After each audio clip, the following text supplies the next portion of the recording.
Hello, welcome to NotSoGeeky, video podcast for internet-minded.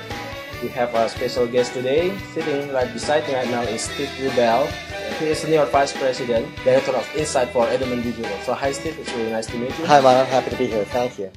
You are a former blogger, right, at Micro Persuasion. But well, then you ditch your blog and then you are moving. I keep moving around. I keep it interesting. Yeah. I keep you all guessing. But then you're moving to steverubel.com, right? Right. That's you call it live streaming. I'm calling it a stream. Yeah. I'm playing with the format. Yeah. I haven't quite figured out what it is yet. Yes. Okay. But which is kind of dumb, I know.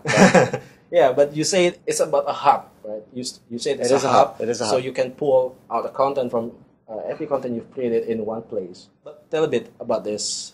Sure. So what I've done is basically I found a great platform, a great tool called Posterous. Posterous, yeah. Which I love, and what you can do with Posterous is fantastic because you can first of all it all works by email, which for me is perfect because I do a lot by email. I pretty much run my life by email. And then when you send something to Posterous, you can actually have it go out to different other social networks all at once. So I like that. So what I'm using it for is anything substantive that I want to say. That is beyond a status update or beyond something that's, say, under 50 words. I'm doing it off that site, whether it be a video, a photo, a blog post. And then what's great is that it automatically can go out into all of the different hubs, all the different spokes that I have, which I keep adding to. Because I recognize that that's going to kind of be a changing game. So I liked it. So I decided... I also decided I wanted to put things under my own name more instead of the Micro Persuasion name because it was great. It got me where I was for 5 years. But it was time to make about a year ago. I decided it was time to make a change. So I'm posting there, but I think that like a lot of other bloggers, I guess you could say, I'm not posting there that often now. I'm now doing much more out in the spokes than I am at the hub. You call it spokes, right? Spokes, like on a bicycle wheel, where you have I don't know what they're like called. Satellite. Yeah, like satellites, or I don't know what you like. On a bicycle, you have you have the spokes of a wheel. Yeah. I'm not sure what you call those in Indonesian.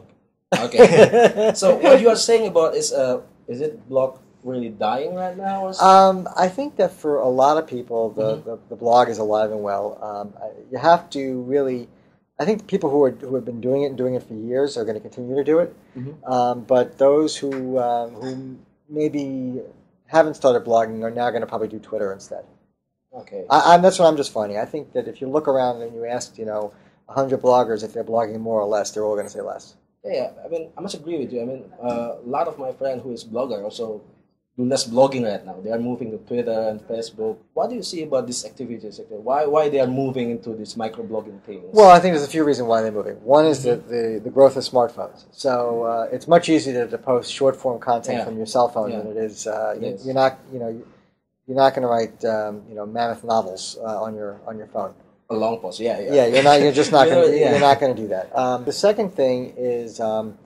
It's also easy to find community. So if you go where the people are and they're all there, you don't have to get the party to come to you. You can go there. So I think that has a lot of appeal. And also I think it's more instantaneous feedback than blogs offer. Blogs, sometimes you'll hit. I liken blogs to like tennis.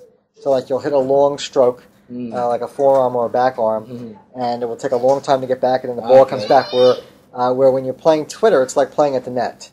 So it's like very rapid, very quick response, right? Yeah. So I think that's probably part of the reason why we're seeing that shift. So what do you think about real-time features? I mean, is it because Twitter or Facebook newsfeed gives more real-time updates, so that's why people moving it? Well, again, I think that's a function of the mobile culture that we have around the world. That people now have an instantaneous need for information. They now expect. That everything happens everything finds them in real time because they have a mobile device that can connect to the internet.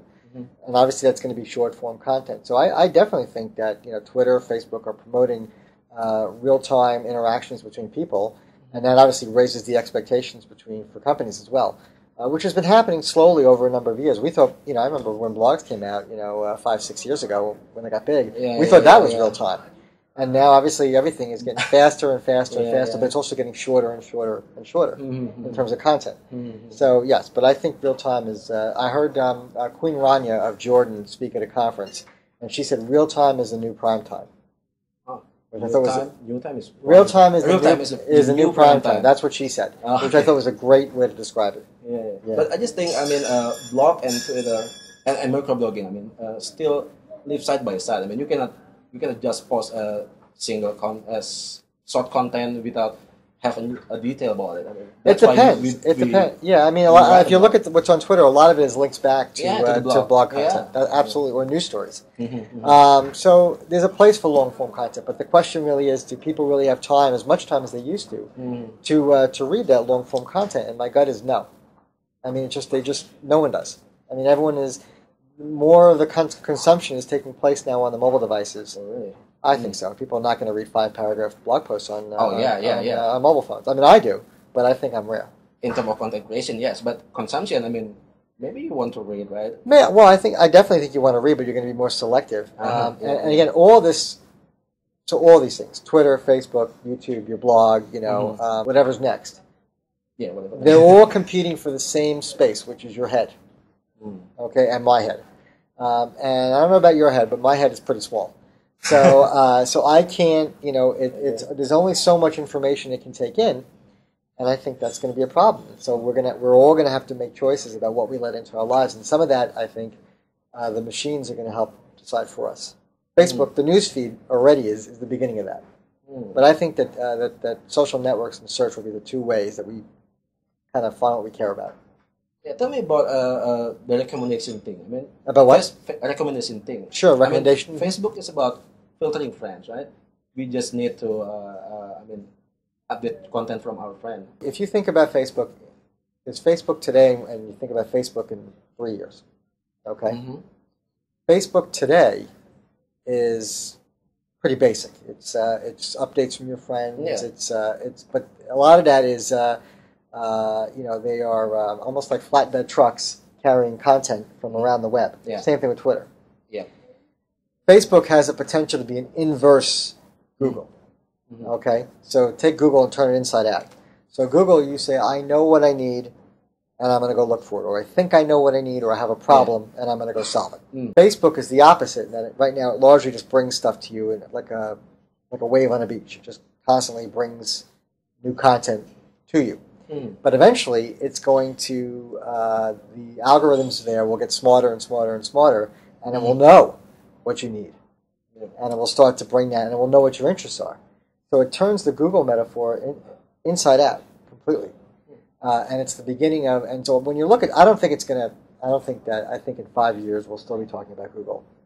Interesting. But I think what it will do is those two, whether it be Google to say, I want stuff, or Facebook, and I think Twitter to some degree too, to say, here's what we think you need, based on friends and clicks, your clicks. Yeah. I think those two are going to be how we find content. The days of us going from website to website to website are slowly coming to an end. Search and social networks will be the push and the pull of what we consume, and that's why I think Google is starting to feel very threatened by Facebook.